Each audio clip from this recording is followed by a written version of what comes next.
ಸಮಸ್ಯೆ ಸತ್ತವರಿಗೆ ಬರೋದಿಲ್ಲ, ಯಾರಿಗೆ ಬರ್ತಾವಲ್ಲ ಅವ್ರು ಜೀವಂತವಾಗಿದ್ದಾರಂತ. ಯಾಕೆ ಈ ಮಾತು ಹೇಳ್ತಾ ಇದ್ದೀನಿ ಅಂತಂದರೆ, ಕೆಲವೊಂದಷ್ಟು ಅನ್ನೋಕ್ಕೆ ತುಂಬ ಜನ ಜೀವಂತವಾಗಿದ್ದರೂ ಸತ್ತಂಗೆ ಬದುಕ್ತಿರ್ತಾರೆ. ಅವರಿಗೆ ಈ ಸಮಸ್ಯೆಗಳು ಏನು ಮಾಡ್ತಾವಪ್ಪ ಅಂದ್ರೆ, ನೀ ಜೀವಂತವಾಗಿದಿ ಅಂತ ಎಚ್ಚರಿಸುವಾಗ ಬರ್ತಿರ್ತಾವೆ. ಇದನ್ನು ಉದಾಹರಣೆಯಾಗಿ ನಾನು ನಿಮ್ಗೆ ಹೇಳ್ತೇನೆ. ನೀವು ಅತಿ ಗಾಢ ನಿದ್ರೆ ಒಳಗಿದ್ದಾಗ,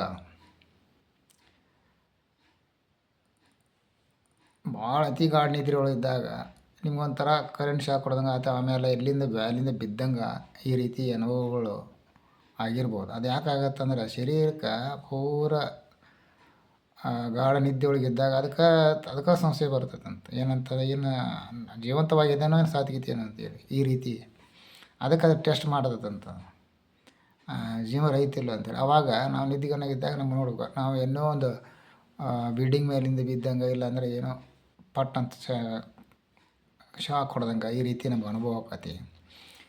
ಇದು ಮನುಷ್ಯ ನಿದ್ರೆಯೊಳಗಿರುವಂಥದ್ದು. ಇನ್ನು ಎಚ್ಚರಿದ್ದಾಗ ಸಮಸ್ಯೆಗಳು ಬರ್ತಾವಪ್ಪ ಅಂತಂದ್ರೆ, ಜೀವಂತವಾಗಿದ್ದು ನೀನು ಸತ್ತಾರಂಗೆ ಜೀವನ ಮಾಡಬೇಡ ಅಂಥೇಳಿ ಹೇಳ್ತೀರ. ಮತ್ತು ಈ ಕಷ್ಟ ಅನ್ನುವಂಥದ್ದು ಏನೈತಲ್ಲ ಜೀವನದೊಳಗೆ ಕಲಿಸೋಕೆ ಬರ್ತದೆ. ಏನು ಕಷ್ಟ ಅನ್ನೋದು ಜೀವನದೊಳಗೆ ಏನೋ ಒಂದು ಲೆಸನ್ ನಮ್ಗೆ ಕಲ್ಸೋಕೆ ಬರ್ತೈತದು. ಮತ್ತೇನು ಅದೇನು ತೊಂದರೆ ಮಾಡೋಕ್ಕಂತರೂ ಬಂದಿರೋದಿಲ್ಲ. ಅದನ್ನು ಸರಿಯಾಗಿ ಅದನ್ನು ಫೇಸ್ ಮಾಡಿದರೆ ಮುಂದೆ ಅದನ್ನು ನಿಮ್ಗೆ ಸಾಕಷ್ಟು ಅನುಭವಗಳು ಕೊಡ್ತೈತಿ. ಜೀವನದೊಳಗೆ ನೀವು ಮತ್ತು ಉನ್ನತವಾಗಿ ಬೆಳೆಯೋದಕ್ಕೆ ಅವಕಾಶನೂ ಮಾಡಿಕೊಡ್ತೈತಿ. ಇದು ಕಷ್ಟ ಏನೈತಲ್ಲ ಅದು ಕಲಿಯೋದಕ್ಕಂತನ ಭಗವಂತ ಇಟ್ಟಿರುವಂಥದ್ದು. ಅದರಿಂದ ಎಷ್ಟು ಮಂದಿ ಕಲಿತಾರೋ ಬಿಡ್ತಾರೋ ಗೊತ್ತಿಲ್ಲ. ಆದರೆ ಕಷ್ಟ ಬಂದಾಗ ಅದರಿಂದ ಹಿಂದೆ ಸರಿಯುವಂಥ ಕೆಲಸ ಮಾಡೋಂಗಿಲ್ಲ, ಅದನ್ನು ಎದುರಿಸುವಂಥ ಕೆಲಸ ಮಾಡಬೇಕು. ಮತ್ತು ಇನ್ನೊಂದು ಸುಖದ ಪರಿಭಾಷೆ ಏನಪ್ಪ ಅಂತ, ಸುಖದೊಳಗೆ ಅಲ್ಲೇ ಕಲಿಯೋದಕ್ಕೆ ಏನೂ ಇರೋದಿಲ್ಲ. ನೋಡ್ರಿ ನೀವು ಬೇಕಾದ್ರೆ ಯಾರು ಸುಖವಾಗಿರ್ತಾರೆ ಅಲ್ಲಿ ಕಲಿಯೋದಕ್ಕೆ ಏನು ಇರೋದಿಲ್ಲ. ಅಲ್ಲೇ ಭಗವಂತ ಅದನ್ನು ಯಾಕೆ ಅದು ಮಾಡಿರ್ತಾನಪ್ಪ ಅಂದ್ರೆ, ಸಾಕಷ್ಟು ಜನ ಕಷ್ಟದೊಳಗಿದ್ದವರಿಗೆ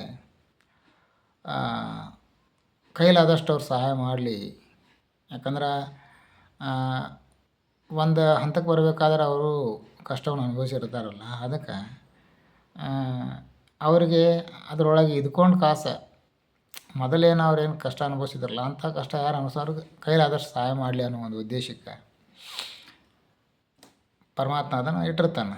ಅದೇ ಏನಾಗತ್ತಂತಂದ್ರೆ, ಕಷ್ಟ ಇದ್ದಾರಂತರೂ ಅದನ್ನು ಫೇಸ್ ಮಾಡಿ ಅದನ್ನು ಅದರಿಂದ ಬರಬೇಕಾಗತ್ತೆ. ಆದರೆ ಅಲ್ಲಿ ಸುಖವಾಗಿ ಏನು ಇರ್ತಾರಲ್ಲ ಅಲ್ಲೇ ಪ್ರಾಬ್ಲಮ್ ಆಗೋದು. ಅವ್ರೇನು ಮಾಡಿಬಿಡ್ತಾರಪ್ಪ ಅಂತಂದ್ರೆ, ತಾವು ಕಷ್ಟ ಕಾಲದೊಳಗಿದ್ದಾಗ ಯಾರ್ಯಾರು ಅವರು ತೊಂದರೆ ಮಾಡಿದಿರಲ್ಲ, ಇದನ್ನು ಸರಿಯಾಗಿ ಕೇಳಿಸ್ಕೋರಿ. ತಾವು ಕಷ್ಟ ಕಾಲದೊಳಗಿದ್ದಾಗ ಅವ್ರು ಯಾರ್ಯಾರು ತೊಂದರೆ ಮಾಡಿದಿರಲ್ಲ, ಅವ್ರು ಇರಲಿಲ್ಲ ಅಂತಂದ್ರೆ ಅವ್ರಿಗೆ ಸಂಬಂಧಪಟ್ಟವ್ರು ಯಾರು ಇರ್ತಾರಲ್ಲ ಅವರು ತೊಂದರೆ ಮಾಡುವಂಥ ಕೆಲಸ ಮಾಡೋದು. ಅದರ ಪಾತ್ರನೇ ಇರೋದಿಲ್ಲ ಅವರು. ಯಾಕಂದ್ರೆ ಅವ್ರು ತೊಂದರೆ ಮಾಡಿದಾರೆ ಅವರಪ್ಪ ಹೋಗಿಬಿಟ್ಟಿರ್ತಾರೆ ಅವರು. ಆದರೆ ಅದನ್ನು ತಲೆ ಒಳಗೆ ಇಟ್ಕೊಂಡು ಈಗೇನು ಇರುವಂಥವ್ರಿಗೆ ಸಮಸ್ಯೆ ಮಾಡೋದು. ಇದು ಸಣ್ಣ ಪಾಪ ಅಲ್ಲಿದ್ದು ದೊಡ್ಡ ಪಾಪ ಇದು. ಯಾಕಂದ್ರೆ ಅವ್ರು ಮಾಡಿದ ಕರ್ಮಕ್ಕೆ ಅವ್ರು ಅನುಭವಿಸಿರ್ತಾರೆ.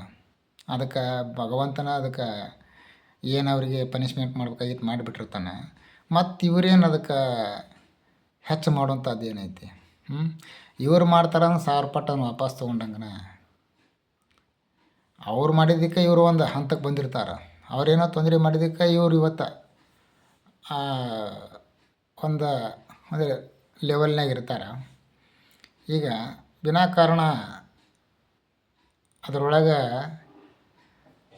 ಇಲ್ಲೇ ಇರುವಂಥ ಸುಮ್ಮನೆ ತೊಂದರೆ ಕೊಟ್ಬಿಟ್ರೆ ಏನಾಗತ್ತೆ ಅಂತಂದ್ರೆ, ಮತ್ತು ಎಲ್ಲಿದ್ದ ಅಲ್ಲೇ ಬರ್ಬೇಕಾಗತ್ತೆ.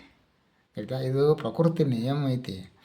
ನಾವು ಏನು ಕೊಡ್ತೀವಿ ಅದ ನಮಗೆ 100 ಪಟ್ಟಾಗಿ ವಾಪಸ್ ಬರ್ತೈತಿ. ಇದು ಎಂಥ ದಡ್ಡಗಾದರೂ ಅರ್ಥ ಆಕತಿ. ನೀವೊಂದು ಜೋಳದ ಬೀಜ ಭೂಮಿಗೆ ಹಾಕಿದ್ರಿ ಅಂದ್ರೆ ಆ ತೆನೆ ಒಳಗೆ 100 ಕಾಳು ಇರ್ತಾವೆ. ಅರ್ಥ ಆಯ್ತಾ? ಇಷ್ಟ ನೀವು ಜೋಳ ಹಾಕಿದ್ರೆ ಜೋಳ, ಗೋಧಿ ಹಾಕಿದ್ರೆ ಗೋಧಿ, ನೀವೇನು ಬಿತ್ತೀರಿ ಅದನ್ನು ನಿಮಗೆ ಒಂದು ಕಾಳು ಹಾಕಿರೋ 100 ಕಾಳು ನಿಮಗೆ ಬರ್ತಾವೆ. ತಿಳಿತ್ಯಾ?